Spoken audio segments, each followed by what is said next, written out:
Welcome to the But She's Your Mother podcast, where we talk about all things related to being raised by narcissistic parents.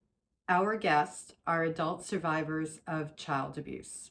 Please note that this podcast is intended for mature audiences and may feature topics such as emotional, physical, and sexual abuse, domestic violence, self-harm, suicide, murder, and eating disorders.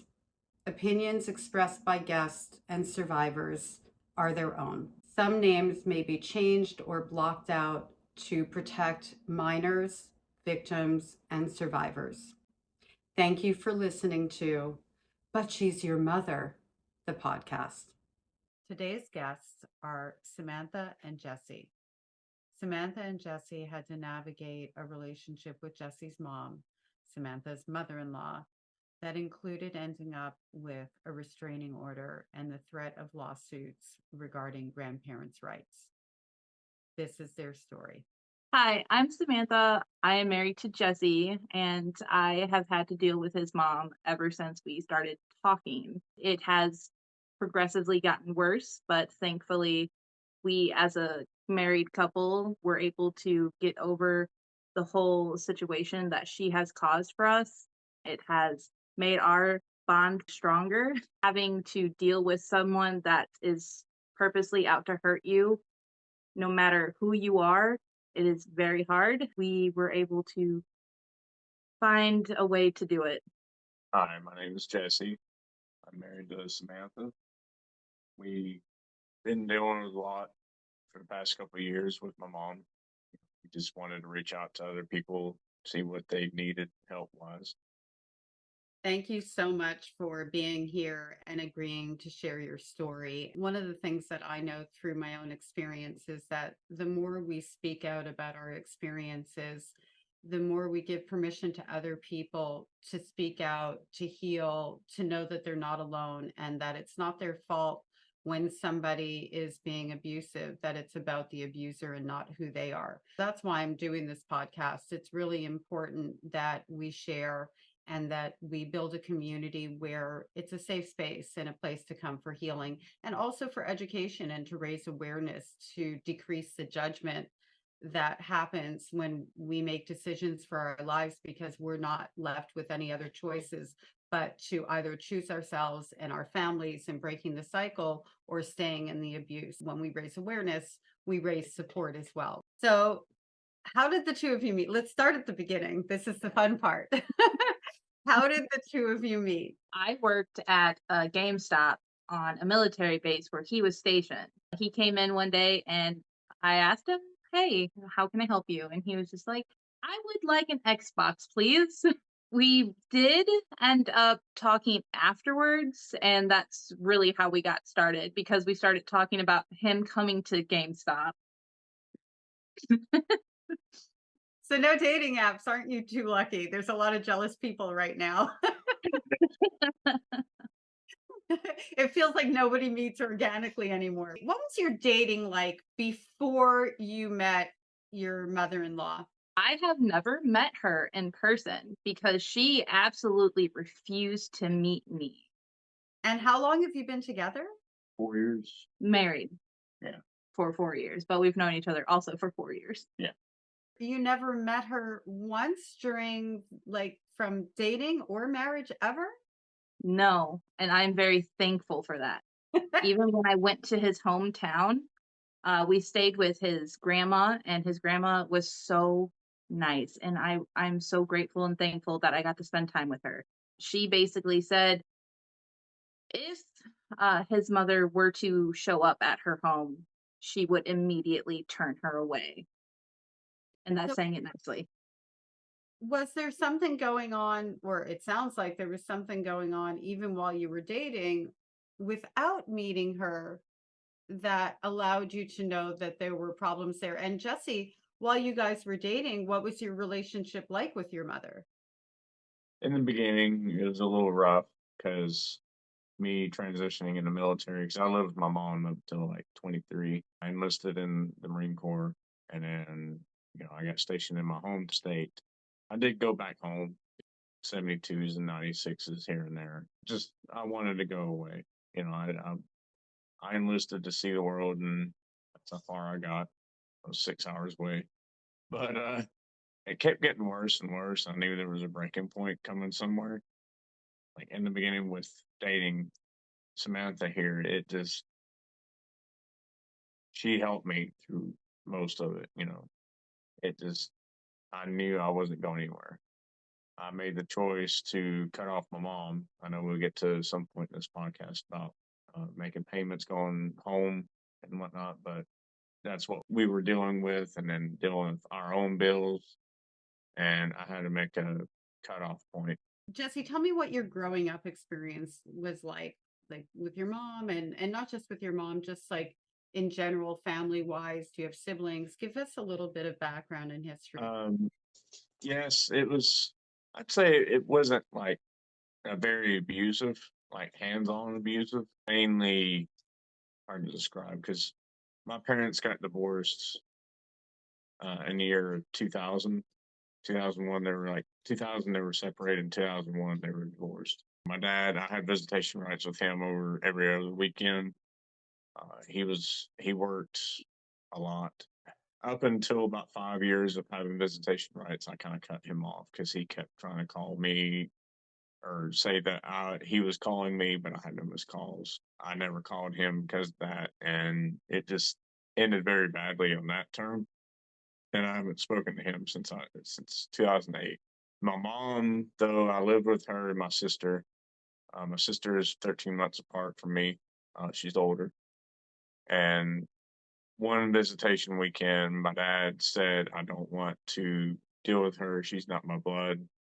And, he tried carrying me out of the police department, and it just ended badly there. This is prior to me cutting him off. And she found out that my dad wasn't her dad. Me and her didn't really grow apart, but we've never been like super close growing up throughout the years. I always considered her my sister, and I always watched out for her. And she did feel the same way, like she would watch out for me. And then my mom, she was pretty controlling of me and her, especially relationships. Like I can account for like my sister was in a relationship for like 10 years, and then they decided to get married. They lived together for 3 years prior to that, and it took a month of her boyfriend, her fiance, living in our home with me and my mom because they wanted to save money for the wedding. It took a month, and then they separated, like just living with my mom, because there was some things behind closed doors that was going on between them two, but at the same time, my mom had a good part in it.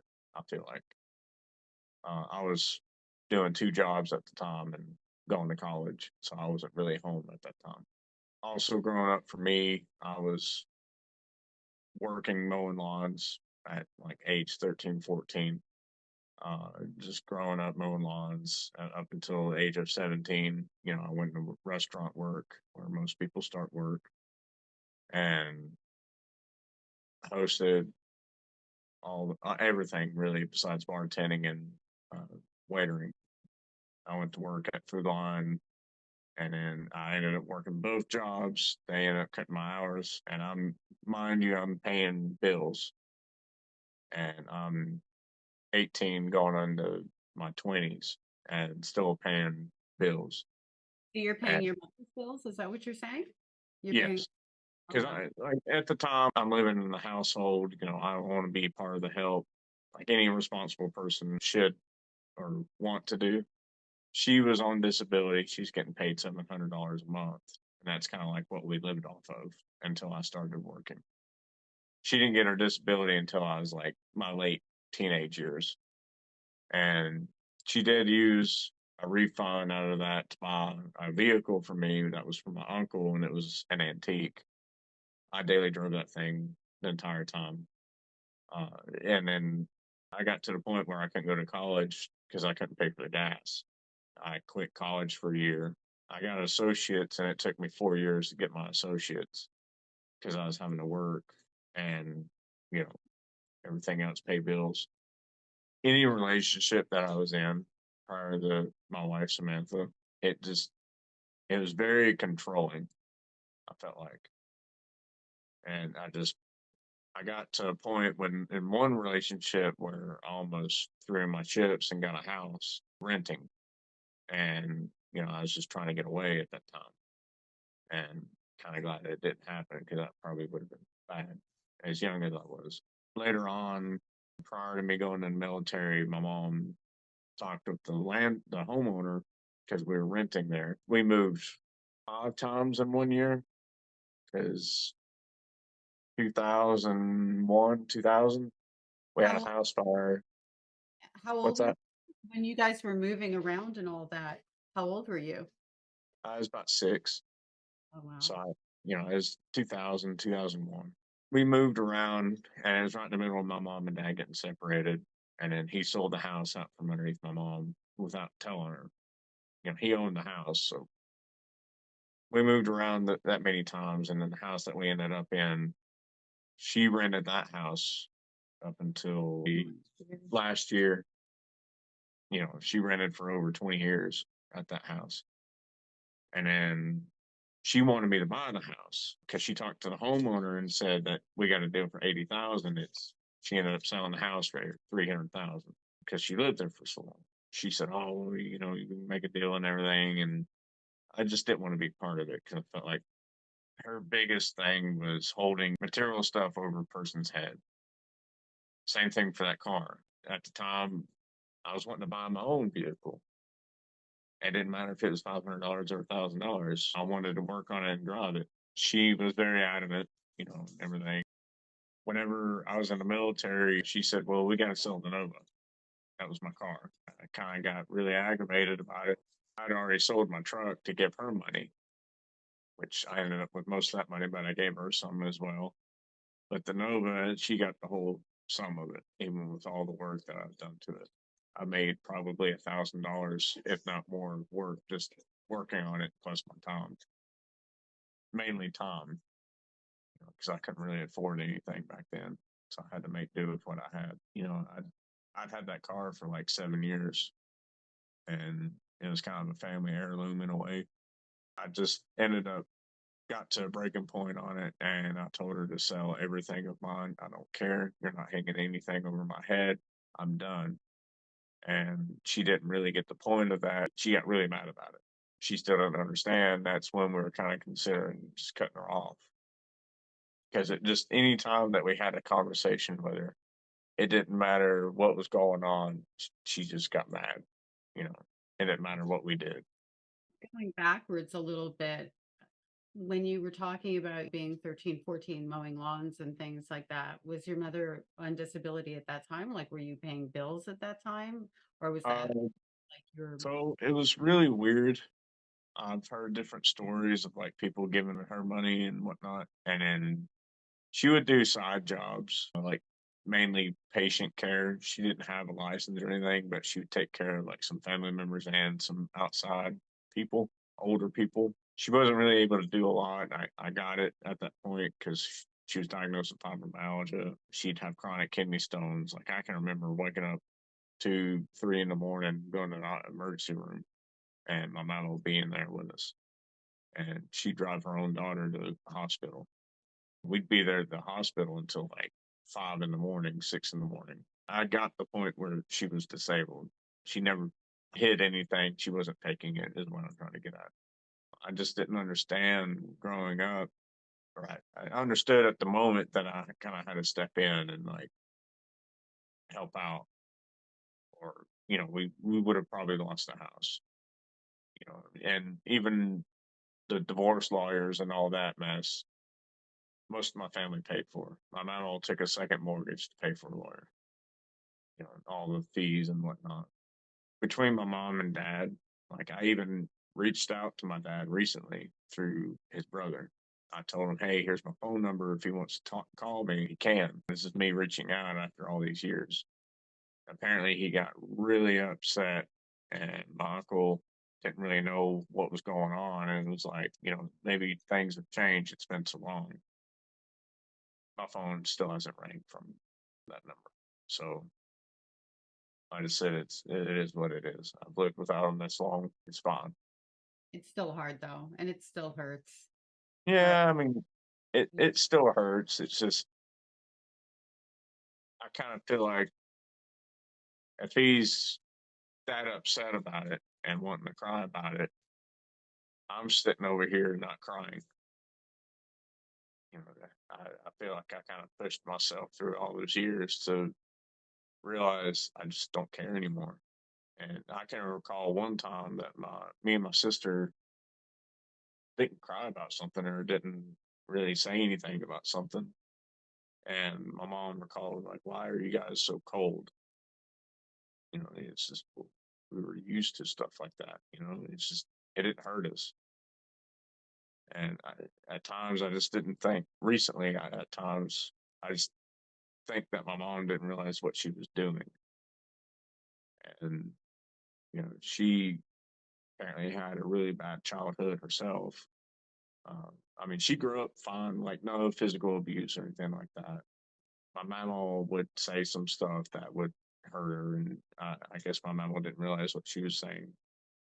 Everyone that I've talked to have said that something changed in my mom whenever she was with my dad, and something changed in my dad whenever he left before they were married, before me, you know, and my sister, because they grew up in a small town where they knew each other. And my dad actually worked for my papa in paving. He was a fabricator, and he went down to Texas for I want to say a year and truck driving, and then he came back and was a totally different person. And I recall drugs, you know, pills was a problem. So you said that there was a visitation at a police department, and that's when your dad said he's not going to take your sister because it's not his child. How old were you and your sister? I know you said that you're 13 months apart. And why was visitation happening through a police station? it did get volatile between my mom and dad. It wasn't like that in the beginning. It was up until he got married, and that's a whole nother story with his marriage. We were about, I want to say I was 10 and she was 11, or I was 11 and she was 12. It was right in that time frame. I can recall the look on my mom and my sister's face. So I'm standing there in the middle of the lobby. I saw my dad and his wife filming us as we were walking in, back when the old JVC cameras. Because I told my mom I didn't want to go this weekend, and that's when it all started. You know, my dad got upset. He didn't understand why I didn't want to go. I got tired of some of the stuff that was being said. It felt like an ongoing battle between my mom and dad. I can recall one time where my dad said, "Oh, you guys are just little spies, aren't you? You know, just trying to tell her everything that's going on in his household." His wife had MS. I didn't really understand it at the time. She would like stomp around. She didn't like my sister at all. I think my dad told her that she wasn't actually my dad's daughter. Seeing it now, you know, I'm pretty sure that's what happened. His wife just resented us, or resented her mainly. Yeah. Was that And true? then, Was it true that your sister wasn't his? I mean, you don't do that right. anymore. Was it Yeah. true? So later on, she got in contact with her real dad. Mind you, this in her, you know, early 20s, mid 20s. This is way before I was even in the military. My mom got in contact with him. They set up a meet. Well, come to find out, he had cancer. They were about 2 minutes out from meeting him, and he died. So my sister never actually got to meet her real dad, but she got in contact with, you know, external family, and they're still friends, from what I understand. Is that how your sister found out she wasn't your father's child? Yes, And that's my really mom. 13 months apart. So was she the Yeah, result of adultery, or what was going on there? Do you know? I don't know. I just know that my dad signed the birth certificate as her being his. Growing up, we just always thought that way. Um, we were brother and sister. It wasn't until that day, and then my mom, they sat outside. We had this little metal furniture we lived on like a tall hillside right above an elementary school. We had this metal patio furniture, and they sat there for over 2 hours, 3 hours. I was inside the house. I didn't know what they were saying. I didn't hear a word that they said. I go outside, I seen them at the porch. They made it up to the porch. And I sat down with them, or met them out there. And she said, "Well, now I got a reason why to call him Daryl." You know, that was my dad's first name. She laughed about it and, said that she was free. I don't know what she went through out of my dad's. She was never physically abused from, what I know. I didn't see my dad doing that. I do think that Rhonda resented her a lot. It just ended really badly. Well, I mean, it sounds like there was a lot of emotional abuse. And the thing with physical abuse, as bad as any abuse is, when you're physically abused, you can go, look, see, like I've got a red mark here, or, I can show you, or I have something that I can nail down. With emotional abuse, it's much harder to pin that down, but it hurts, and it hurts really deeply, and it forms who you are in a lot of different ways. And the impact of that, low self-esteem, feeling like you're not worthy of love, identifying love as being something that is always painful. There are a lot of things that happen with emotional abuse that are really devastating. And when I hear you say, it didn't really matter to us, or we just laughed it off, or whatever, what you were really doing is surviving your environment and separating yourself from it emotionally because you needed to be able to cope. That's what happens when things are going sideways for a child. They find ways to go inside of themselves to separate from it.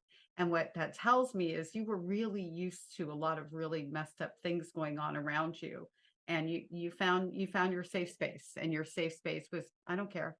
It's no big deal, kind of thing, which is pretty normal for kids who are going through those situations. Yeah. So fast forward to when you guys are dating, I'm still like, you haven't met her, but you have this horrific relationship with her all at the same time. So tell me what that looked like, and what were some of the things that were going on. Samantha, I'm gonna hand it over to you for a minute. I got a protective order against her, and I had never met her.